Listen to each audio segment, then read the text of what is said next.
आबिटकर कृषी महाविद्यालयात जागतिक योग दिन मोठ्या उत्साहात संपन्न।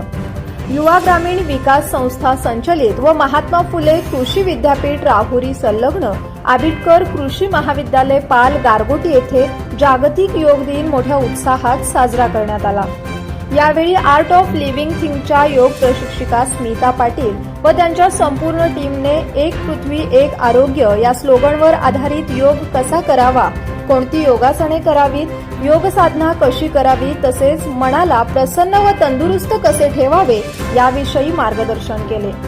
विद्यार्थ्यांनी योग दिनानिमित्त एक दिवस योग करून त्याचे फोटो सोशल मीडियावर टाकून त्याचा इव्हेंट न करता नियमित योग साधना करून स्वतःचे शरीर व मन तंदुरुस्त ठेवावे असे आवाहन आबिटकर कृषी महाविद्यालयाच्या प्राचार्या डॉक्टर दीपाली गोसावी यांनी केले।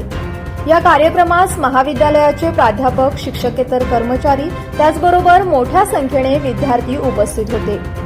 जागतिक योग दिन यशस्वीरित्या पार पाडण्यासाठी आबिटकर नॉलेज सिटी व युवा ग्रामीण विकास संस्थेचे अध्यक्ष प्राध्यापक अर्जुन आबिटकर यांचे बहुमोल मार्गदर्शन लाभले। आवाज कोल्हापूरसाठी सायली मराठे।